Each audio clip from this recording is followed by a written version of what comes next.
We're down on South Padre Island. We didn't even know where this was until our solar installer said, hey, meet us down on Padre. So Sarah looked it up. It's like as far down in Texas as you can go, and then yet across over to an island. So here we are, South Padre Island.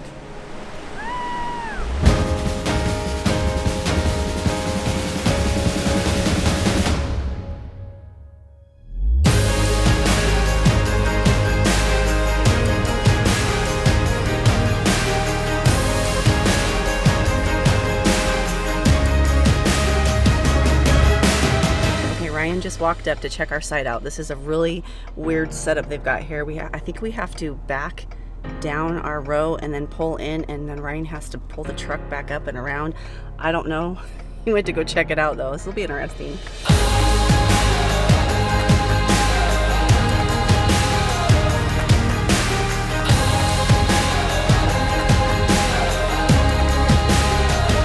All this blue back here, this is why we made the trip down to southern Texas, to meet up with the dry campers and to have our solar installed. Look how nice this looks, and of course it always didn't look that way.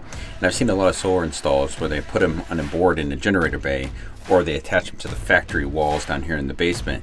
And the factory walls, I've seen so many factory walls, they're not meant to hold that much weight. They're just barely screwed into the flooring themselves, and I wanted to keep the generator bay for storage, and frankly we just wanted something completely different. I was trying to remember if this was our third or fourth or fifth appointment with the dry campers, but we finally met up with them down here in South Padre, Texas, and this is where we finally got all of this installed. So we've been carrying around these solar panels right here. Look at that.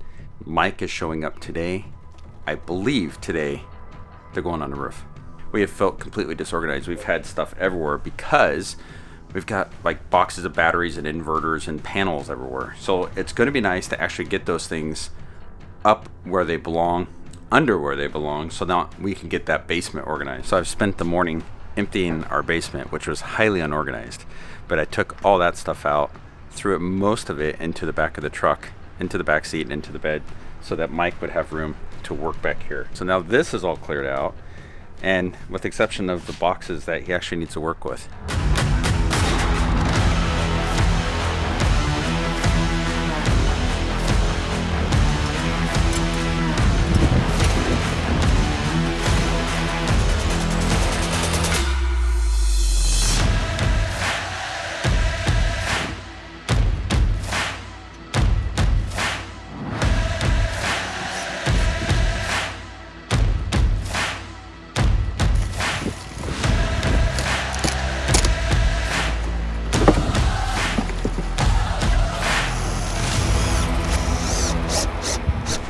So the weather is crazy. So yesterday it was 74 and mostly sunny all day long, and right now it's 48 degrees with a wind chill of 41 degrees. It is really cold. I feel bad for these guys having to be out here and install. I come out to talk to them for a little bit, and then I just go back inside because it's too cold.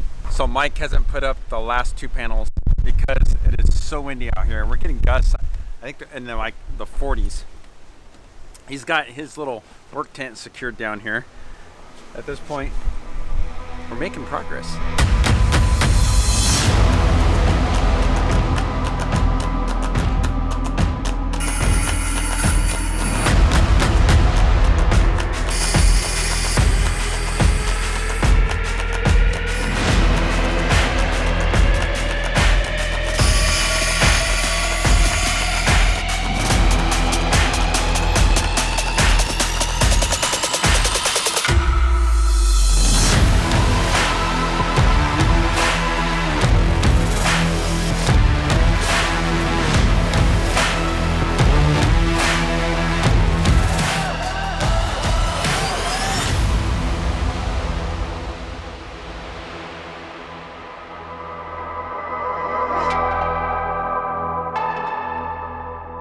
Our install ended up with two multi-plus 2s, a couple solar controllers, a servo, 2,700 watts on the roof, 600 amp hours of battle borns. That's 6 battle borns, and then a Touch 70 that's installed inside. With the dry campers, this is kind of their signature. So if you look at this, I mean, look at the lights that are down here. I mean, how else could I film inside of my basement with my door closed and have this nice ambient light on my face? And if you look at this, this is all found space. So basically all my equipment is behind the wall. This would have typically been my carpeted wall, but now it's a plexiglass wall, and all the equipment is mounted onto a new frame structure that he built to mount the Multiplus 2s on, mount the solar controllers on, and then the batteries all underneath. So this is all underneath my stairs as you walk into the house. And then they encased it with these nice plexiglass sliding doors, wait for it, with lights on the equipment as well. So in addition, they flattened out the wall. So instead of an angled wall, now I've got this flat space that comes through here, allowing me to have more storage. And then over here in the corner, where I had the carpeted corner that covered my wet bay, they put plexi around that. So now I can see all my hose connections on the back, you know, to see if there's a leak. So we're currently getting about 1,000 watts off the roof. We're only using about 150. But Sarah is going to use the hairdryer.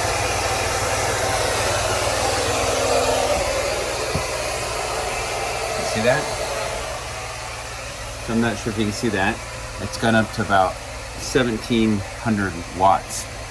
We're still only getting 1,000 watts off the roof because of the sun. But we're gonna turn on the AC right here. Let's turn on one of these guys. Now we have soft starts on all 3 of our ACs now, but we're gonna end up pulling from the battery. Here it goes. Let's just see what that load's gonna look like. So we're gonna see the jump. There's 11:30. Okay, so we've had a lot of fun the last couple of days just being disconnected from the pole and seeing what we could do while running from solar or even running off the battery bank. What we're really looking forward to is getting out there and boondocking and maybe going to a harvest host or being out in the middle of anywhere, nowhere, and not having the sounds of the generator and still having power. Now, when we started this whole thing, we talked about maybe having 1 or 2 panels and just something enough to keep the batteries charged or keep the refrigerator on or maybe just a couple lights on, but it just kept growing. I love electronics, and so we kind of kept going, okay, what if we did this and what if, and then that's how we got to where we are today. We have the TV on, we have a fan on, but we just turned on the AC and we kind of watched our load spike here. But it is exciting when you can turn on your air conditioner and you can watch the numbers climb, but those numbers are running solely off your panels and not hitting the batteries yet. Okay, so that's a lot of power up there. There's 2,700 watts. Now there's bigger installs out there and there's smaller installs out there. But what we found is that we're not even using the pedestal power the last couple of days. So we're able to run everything that we need to run just off the panels and then off the batteries at night. Now, there is an argument to be made about, you know, how much solar costs and that running your generator and the fuel for that. But what we didn't want to do is we didn't want to go to places and be out boondocking and have the noise of the generator. We want to be out and we want to enjoy the silence. I think the only thing I would change after this install right now is I would have put 8 batteries instead of the 6, but I think this is probably going to be sufficient for us. I don't even know where he would have put the other 2 batteries just because these 6 batteries are kind of crammed in there. But if we need to add them later, we can, and we'll have to see how we use the power going into the future. I did at one point think about doing this all myself. I was going to buy all the equipment and do the install all by myself. And then I started thinking to myself, do I really want to burn the rig down? So that's why we hire somebody like the dry campers who have done many installs and know what they're doing, and they give us that clean look like that. So here's what I'll tell you. I like gadgets. I like electronics. This is cool. I'd do it again. Maybe next time even bigger. We'll see you next time.